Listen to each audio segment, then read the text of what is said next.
진짜는 결국 드러나게 돼 있어. 오늘은 TVN 토일 드라마 미지의 서울 7화 리뷰입니다. 이번 회차는 숨겨진 진실들이 한꺼풀씩 벗겨지는 아주 중요한 전환점이었습니다. 도망치고 싶었던 과거, 애써 덮어두었던 죄책감, 말하지 못한 진심. 누구나 하나쯤은 감춰둔 이야기가 있죠. 7화에서는 그 말하지 못한 진심들이 차례로 드러납니다. 유미래의 침묵, 그 고발은 왜 취하됐을까? 유미래는 고발을 했다. 불의에 맞서기로 했다. 하지만 그 고발은 곧 취하되었다. 도대체 무슨 일이 있었던 걸까? 미래가 고발하려던 대상은 단순히 팀장이나 상사들의 괴롭힘이 아니었다. 박상영 수석이라는 유부남과의 소문, 그리고 그 아내의 난동. 그 충격적인 사건이 미래를 회사 안에서 투명인간으로 만들었다. 미래의 이름은 공사 취업 카페에 오르내렸고 아무도 그녀의 말을 믿지 않았다. 그러나 가장 치명적인 결정타는 바로 이호수의 등장. 그는 참관 변호사로 회의 자리에 섰고 그 순간 유미래는 고발을 포기했다. 미래가 감당할 수 없었던 건 진실이 아니라 그걸 아는 누군가의 시선이었다. 이충구의 설계 고발을 막기 위한 치밀한 판. 이 모든 상황은 철저하게 계산된 이충구의 설계였다. 겉으로는 공사의 법률 자문을 맡고 있는 깔끔한 변호사. 하지만 실상은 한 사람의 고발을 조용히 지우기 위한 심리작전의 설계자였다. 그가 원하는 건 단 하나. 박상영 수석이 복귀하기 전 유미래의 고발을 자연스럽게 포기하게 만드는 것. 그리고 그는 그 방법으로 기억이라는 무기를 꺼내든다. 유미래의 과거를 아는 사람, 두손고 동창이자 참관 변호사 이호수. 그를 회의 자리에 앉힌 것도 단순한 우연이 아니었다. 이충구는 너무나도 잘 알고 있었다. 유미래가 무엇을 가장 두려워하는지. 그녀는 진실을 말할 용기가 없었던 게 아니다.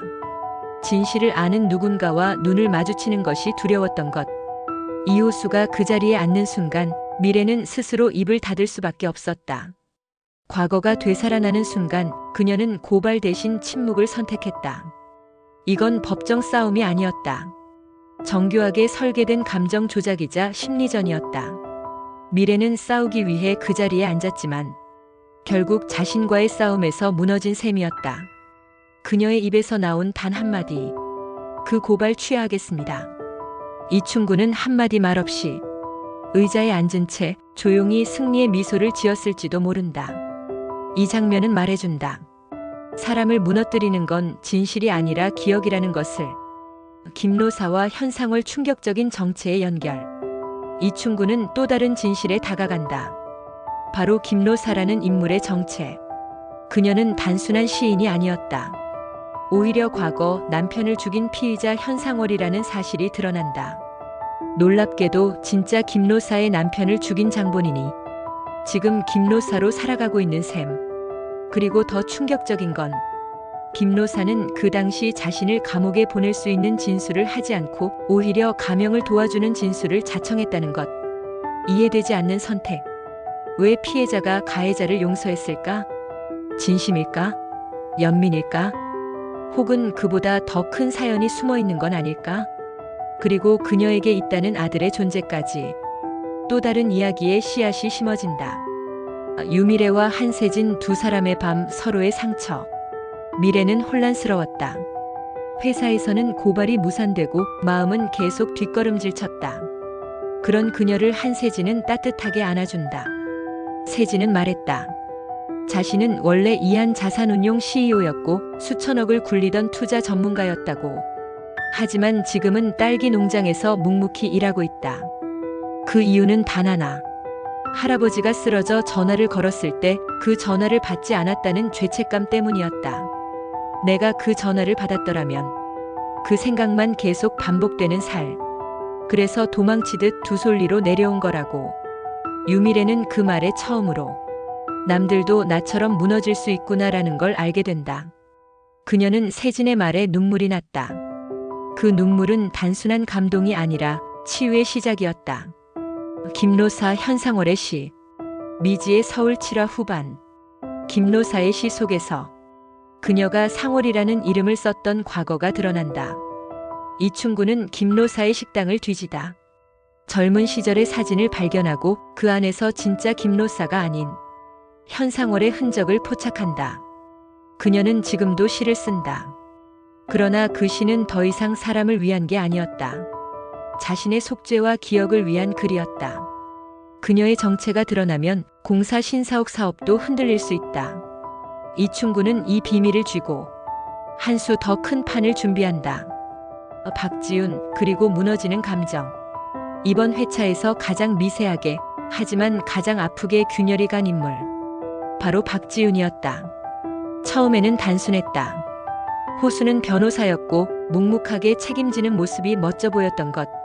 하지만 시간이 흐를수록 그 감정은 단순한 호감이 아니었다. 그는 자신이 겪어온 상처를 들키지 않으면서도 누군가를 따뜻하게 대할 줄 아는 사람이었다.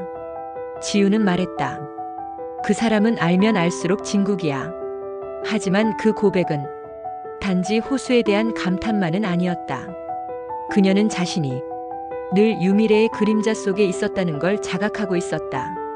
학교도, 회사도, 그리고 연애까지 늘 뒤따르기만 했던 자리. 그 모든 순간마다 유미래가 있었고 지우는 늘 그 다음이었다. 그녀는 조용히 털어놓는다. 나는 항상 누군가의 두 번째 선택이었어. 그리고 늘 내 마음은 전해지기도 전에 쓸모 없어졌지. 그 말은 질투가 아니었다. 비교에서 오는 열등감도 아니었다. 그건 오랜 시간 동안 쌓여온 나는 언제나 조금 늦는다는 슬픔이었다. 지우는 겉으로 늘 씩씩하고 당차지만 속으로는 자신조차도 감당 못할 만큼 무너질 듯한 외로움을 안고 있었다. 그 감정은 누구에게도 말하지 못한 채 오늘도 조용히 마음을 접고 있었던 것이다. 송경구, 그리고 과거의 조롱. 7화 후반엔 과거 고등학교 시절의 일화도 나온다. 바로 송경구의 공개 고백 사건. 그 사건은 사실 최승현의 장난이었다. 승현은 경구를 부추겨 미지에게 고백하게 만들었고 그 장면을 촬영해 몰래 웃고 있었던 것. 호수는 그 장면을 보고 참지 못했다. 사람 마음을 그렇게 다루지 마. 그 말과 함께 주먹이 오갔고 그날 이후 친구들 사이의 분위기는 완전히 바뀌었다. 그리고 지금 과거의 그 고백을 오해했던 미래 역시 이제 진실을 알게 된다.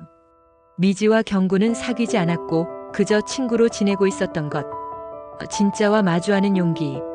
미지의 서울 7화는 모든 인물들이 진짜의 얼굴을 마주하는 시간이었다. 유미래는 오랜 시간 덮어뒀던 고통을 다시 꺼내게 되었고 한세진은 자기 탓이라 믿고 있는 죄책감 앞에서 담담하게 고백했다. 김로사는 과거의 이름과 죄를 끌어안은 채 묵묵히 살아가고 있고 이충구는 그 진실들을 조각조각 모아 자신만의 설계를 완성해가고 있다.